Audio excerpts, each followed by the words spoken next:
You know what grinds my gears? What squeezes my lemons? When people are like, squeezes my lemon. When people are like, Oh, me? Yeah, I listen to all types of music. no, you don't. So if I come and I take your phone right now, I can find some Mongolian Screamo. If we're at your house and I turn on Alexa and I ask him to play a song off your library, I can find Canadian throat singing. I don't think so. So today I'm thinking of making a video about all the music that I was listening growing up, and we'll get down and dirty with the music that's, I guess, cringy now, but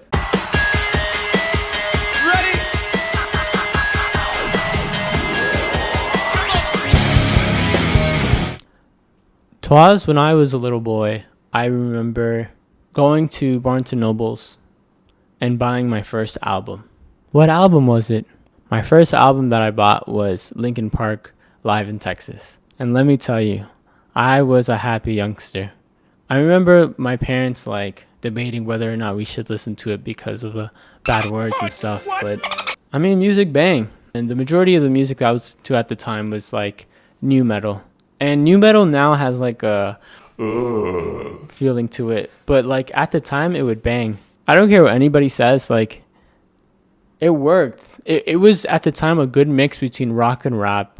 And those are let's be honest, those are the biggest genres that people listen to, other than pop.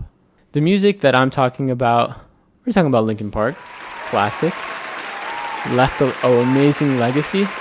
We're talking about Korn. Can't forget about the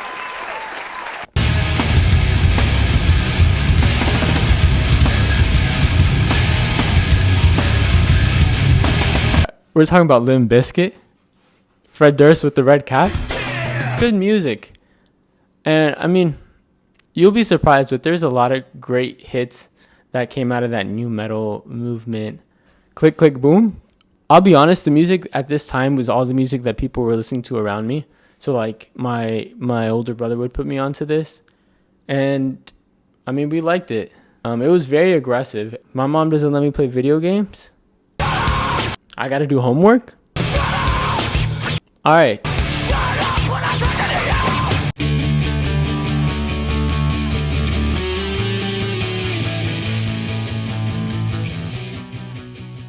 Chapter 2. So once I became more of a mature young man, we're talking my preteen years, I was listening to pop punk. Classic pop punk. What are we talking about? We're talking about Blink-182. We're talking about Simple Plan. I'm Just a Kid, Life's a Nightmare. We're talking about Yellow Card. We all remember where we were when Ocean Avenue came out, right? Who else we're talking about? And I'd even put Green Day on this list. The music in my little preteen soul was groundbreaking. Thinking back, they're basic power chords, but at the time it was easy there, bucko. Relax. At the time it was, fun. The music was fun. And all the music to me was very immature looking back. But I think it was tailored to preteen kids, preteen boys.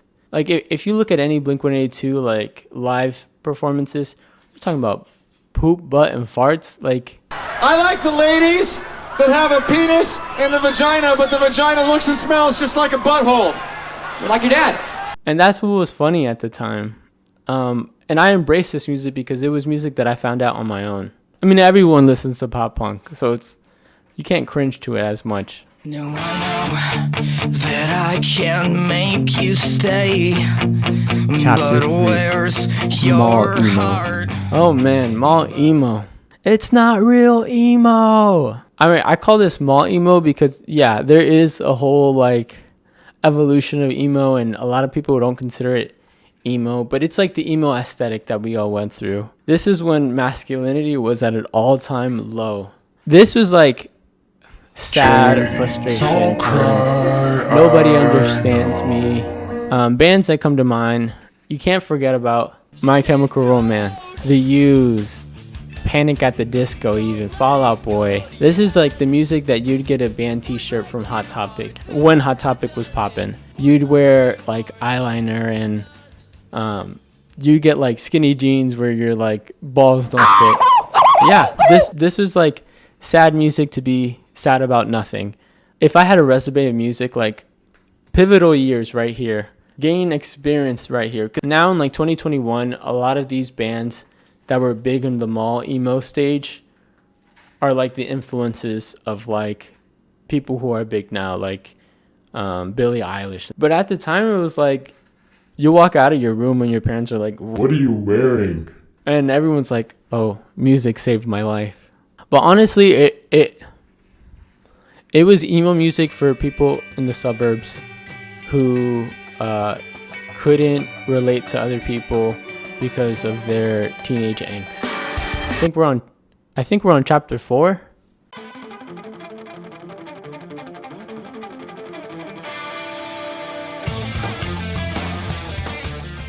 So chapter 4, post-hardcore. I think in everyone's like pop punk evolution, you realize that like the music in basic pop punk is not technical, and so you try to find like technical music. And for me, it was post-hardcore, not hardcore. Hardcore was too strong for me. That was. You're not hardcore. No, you're not hardcore unless you live hardcore. Unless you live hardcore. That was way too much. Like, I mean, some hardcore, but post-hardcore still had that like over-the-top dramatic, scene emotional aesthetic to it, but it was still pretty good, like instrumental-wise. I think the top person on my list for this one would be Dance Gavin Dance. But we also have bands like Fall of Troy, which was the song I played, a lot like Birds. Anything from that like Swancore. If anyone listens to post-hardcore or the music I'm talking about like Swancore. Like, so from Dance Gavin Dance, the guitarist Will Swan has a certain sound to him that a lot of other artists kind of go for. Hail the Sun would be another good example. It's more technical than pop punk, and like it has attributes of like mall emo, but it's more less theatrical. Definitely very emotional, but like if you go around music heads and you want to like tell them like, oh, what do you listen to?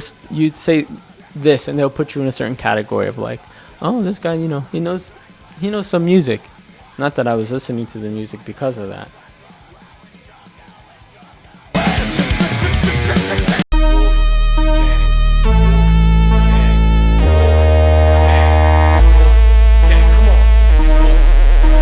I don't know what chapter we're on, but I would call this alternative rap. There's a specific, like, clear artist that that like put me on to this type of music, and I would say it was Odd Future.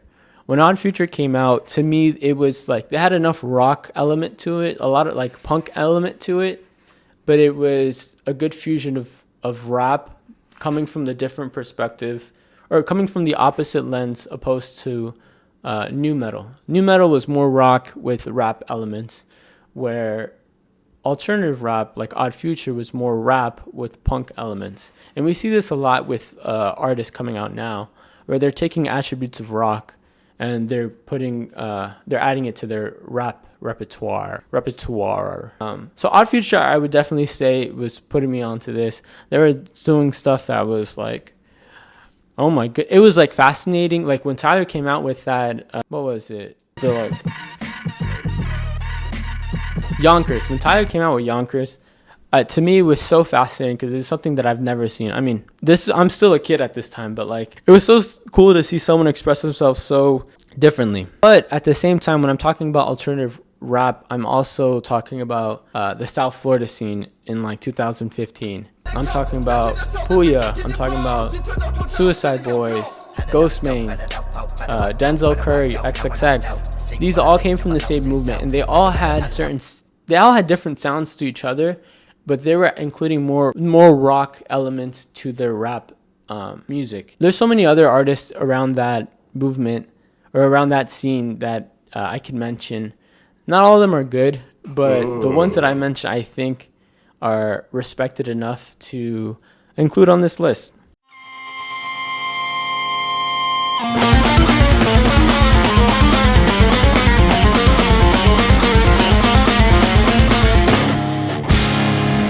next chapter, emo revival. I would say around the same time as like the South Florida movement, there was a new sound to the emo wave. And I know people are not gonna be like, this is not emo. What are you talking about? No Right to Spring, Fugazi, no Sunny Day Real Estate. I don't know what other way to like say the sound, but I'm talking about Mom Jeans, Jang, Origami Angel, Just Friends, Sorority Noise. These groups to me were like, they were like all the rock music I've listened to put into one except nu metal. So they had that like pop punk, they had that post-hardcore, a little bit of emo, and then they also added the twinkly guitars and the awkward beats. And I would say that it was playful but sad. And I mean, the perfect amount of sadness. I mean, obviously from my experiences in the music I was listening to before, this was just like the cherry on top. Like, this is the music that my childhood embodied in a way. I was up last night tossing and turning.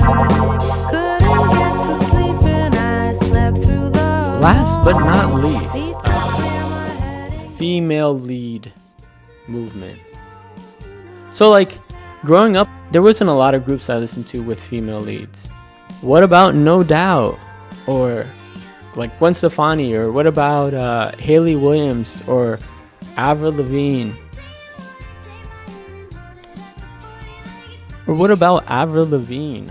And like, yeah, but they weren't groups that I was like really banging to. Like, they weren't big in my music library to put them in a whole new category.